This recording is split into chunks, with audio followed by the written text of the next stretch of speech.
Good afternoon from the farmer's garden. I'm one of the farmers and we are out getting started to put up a couple of greenhouses today. If you're on Facebook, you probably saw the other day I posted that we were getting a couple of just small greenhouses. Our biggest regret from moving from Kilgore is that we didn't take down the greenhouse and bring it with us when we came. So what we had there was I believe it was 20 by 52 and it was really good size. We would love to do another one of those, but we're just not financially there yet. So what we're going to be putting up today is just a couple of really small ones. I think they're 10 by 20 or 7 by 20, something like that. I can't remember for sure off the top of my head. But they're just little ones, but they'll get us through the fall and the spring. So what we're starting with, this is the area where the dog pen used to be, and so we've got some cleanup to do in here, and so that's where we're starting, is just kind of raking it all up. It's already a level spot. Eventually what we want this area to be is a pack shed. So there will be like a cooler that goes in, and then an area for tables and washing and all of that sort of thing underneath. We're not there yet, eventually. So right now we're going to use this level space to put these two little greenhouses. All right, we've got our space ready. So now we're opening up the boxes and kind of seeing what we need. It comes with, I should have got them out already. It comes with a little Allen wrench and that sort of thing, but we've got out some sockets too because we've put these together before, so we know the sockets will make it easier. So what we've got is we've got two greenhouse kits. We have some black plastic that we're going to put in one of them. We're going to just kind of see if ground cover versus no ground cover, how that affects our plants. We've got some spray paint, we've got some shovels. Basically everything you need to put it together is in the box. Like I say, it comes with tools. It doesn't come with a shovel, obviously, but it's got everything else in there. So we're ready to start laying it out. What we're going to do first is put together the frame for one of them so that we can mark out the size and then dig around that area. We ordered these greenhouses this time direct from the manufacturer company, but we have gotten these through Home Depot, and I think Tractor Supply may carry them as well online. I was trying to see if it said exactly how big. I think they're 10 by 20. We've got two of them. So what we've done is we've got now our first pieces. So we're going to start with numbers 4 and 3 over there to make our bottom frame. And what we're going to do is we're going to put the frame together, and then we'll spray paint on the ground where that frame sits, scoot it out of the way, and then we'll dig a trench on this side, the back side, this side, and just part of the front side. And what the trench does, once we put the cover on, part of the cover goes underground, and then we can bury it, and that holds it in place. It helps weight down the whole thing so it doesn't blow away, and it keeps wind and everything from getting under it as well. So that's what we're doing first, is putting that together. I told you that it comes with tools. So it comes with an Allen wrench. We're always collecting Allen wrenches from projects like this. So we've got several of these, and this is the wrench it comes with. So obviously not a lot of fun to work with. So it's the same as a 10 mil. So we've got out a 10 millimeter socket, and we're going to use that instead. And then we came across the Allen wrench that we had from the last time we put these together. So we should be able to rock and roll and really put this frame part together pretty quickly. Alrighty, we have the basic setup laid out. We are under trees in this location. Ideally, you would not put your greenhouse under trees. But since the whole place is not fully laid out yet, and we don't know exactly where everything is going, we didn't really want to put this in the way of some other projects that are kind of a little bit more important, because again, this is temporary. This is not where the long-term structure is going. So I had hoped to put them side by side. I didn't have space, so what I'm doing is end to end. So we've marked on the ground.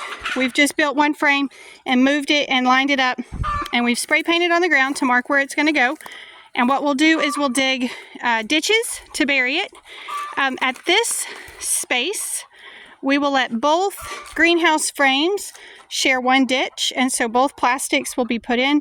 And what we will probably do, unless it's like super cold, is we will keep those two doors between the ends just rolled up. They unzip, so we'll just unzip them, roll them up, and keep them out of the way, and just use it as one long structure. now that they're together, they're definitely 10 by 20. I couldn't remember 10 or 7, but they're 10 by 20. So that's the basic frame. Again, trees are not ideal, but these trees will all lose their leaves here pretty quickly. We are doing this the first part of October while it's still warm. Putting up a greenhouse in the winter when the ground is cold, you lose some of the effect of the greenhouse.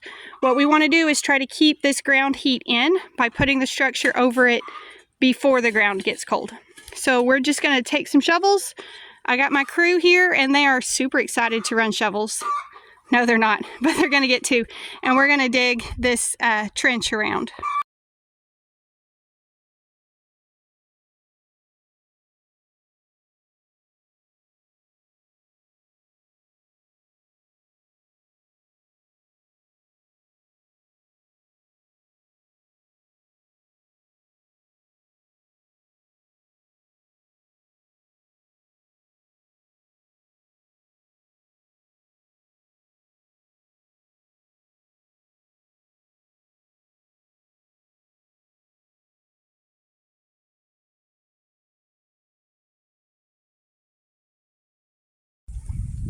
Alrighty, trenches are done.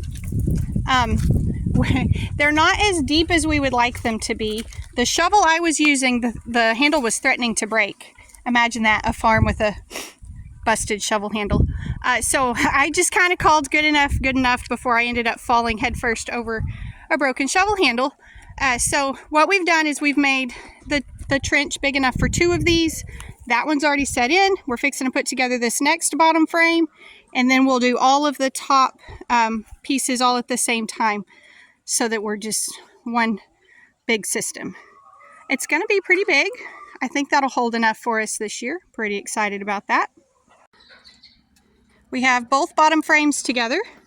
We have these bottom brace pieces are in, and the big 2 are going through tightening those for me. I'm starting to lay out the next pieces. So right now, it's just a matter of fitting it together, kind of like,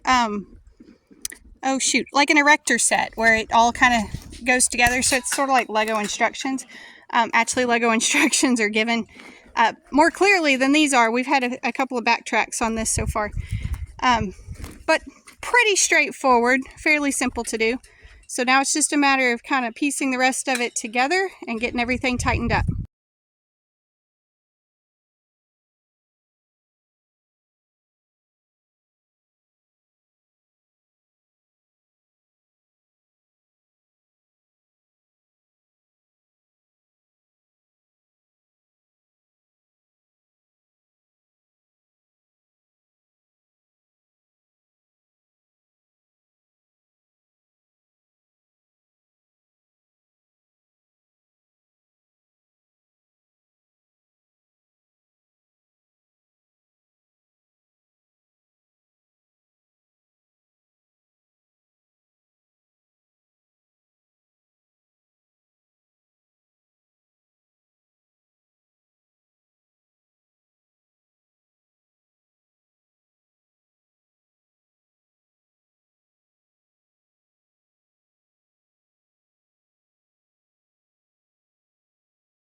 All right, so most of the frame is together now. The next step will be to go through, and we're going to add a ridge pole down the middle of all of these and then finish bolting together the cross pieces. Right now they're just held together with tension, so we've got to finish putting those bolts together. This greenhouse lasted pretty good. We put chickens in it, so we were using it harder than it was necessarily designed to be used for. And then we moved it, and then we moved it again, and then we set it up in 2 separate pieces, and it finally collapsed. The last of it died during Hurricane Beryl when it came through. So honestly, pretty strong greenhouse. We've been pretty impressed with it, but the instructions with it are a little bit sketchy. I mentioned erector set or Legos. Like I say, Legos have better instructions. So these poles that run along, the brace poles here, I'm not positive if they're supposed to be inside or outside. I always put them on the outside, and then when I finish, I'm like, maybe that was supposed to be on the inside. I'm not really certain, and I'm not really certain if it matters. I don't know for sure if it does matter. So all of those are together. I do see one place down there where we bolted it together backwards from the rest, so I'll go through and fix that. But now we're just down to adding this ridge pole, and then we'll add the greenhouse plastic in a few minutes. Okay, brace poles are all in place, ridge lines. Everything is ready on the frame. Brandon made it home from work just in time to pull it in the driveway. He's going to help us put the plastic on. What we've done is we've brought this frame a little bit closer this way, separated them in the middle. So we'll do the plastic on the first frame on that end over there, and then we'll kind of start this plastic and then scooch it back in and then stretch the rest of the way. And I accidentally ordered green. I was intending to order the white one, not the green one, because we're a little bit concerned that the green might absorb the same green light that the plants are looking for. But my mistake. We'll see how it works. I think it'll be fine. If for some reason it doesn't work, then if the frame is still good, we'll just get some actual greenhouse plastic and cover it with that until we get a real one in place.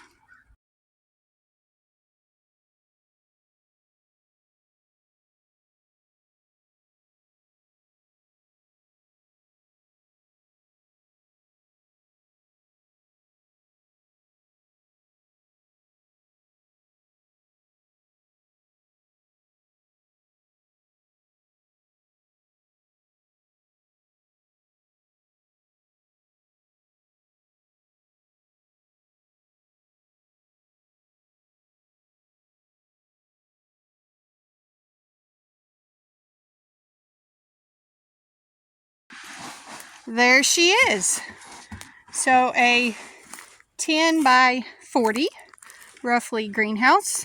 So what we've done here is the seam between the two. Inside, those two doors are just rolled up right now. We will likely try to seal that gap with some greenhouse tape. In the meantime, if it's going to be chilly, we'll just close those so that each house maintains its own temperature. So we've got to go back through and bury the bottoms. And then because we have a biscuit and a spunk, and they still chew on stuff like puppies. Spunk is 2.5, biscuit is about 9 months old, so they are chewers still. So we're going to run some electric fence from over there to right up that way, just to keep them from deciding that a greenhouse is a good chew toy. So that's got to happen. And right now, we are working on the inside. What we did with this one was to pull the plastic down and under. You can see on this side what I'm talking about. Down and then back under the frame. And then we are just bringing in sand and filling in along the bottom there to weight that down. There are some tie straps that we can use as well. We generally don't, just because they become a trip hazard. But there's these little loops here, and then it's kind of like tent pegs. So you just bring a rope from there down to the ground. Like I say, it becomes a trip hazard. So this one does not have roll-up sides like a traditional greenhouse would. It does have these little roll-up windows with Velcro. And these do actually work pretty well, and the Velcro lasts pretty good on them. Then you just tie them up when you need to. But like I say, we're trying to build up some warmth in there so that it's nice and warm and does us more good in the colder months later when we're trying to start plants. So there you go. If you've ever thought that your your homestead needs a greenhouse, there's a couple of things to consider. First, not every homestead will need one. And certainly not every homestead needs a very large greenhouse. But this is a great one to use if you do need one. If you're not going to be starting a lot of plants, if you'd rather just go buy. That's okay. There's no shame in that. There's no reason to build a greenhouse just to say you have one. And they are more work than you might think. There's some maintenance to them. Again, this one is temporary, and so it's not necessarily as sturdy as a really good commercially available greenhouse, and so it'll have a lot more work to go into it as far as maintenance and making sure things don't tear. But even just a regular greenhouse, weeds grow in greenhouses really well. This is a whole house made to grow plants, and so if you think you'll just start a garden in the ground in a greenhouse, what you'll actually do is start weeds in a greenhouse. So that'll be a lot of fun. But if you think you need one, this is a good method to go with. As you can see, the kids and I put up 2 of them in an afternoon, so it's very doable. There you go. That's our greenhouse. I'm glad y'all stopped by the farm today. I hope you enjoyed your visit. Be sure and like and subscribe to our YouTube channel so that we can grow this channel as well. And come back when you can stay longer.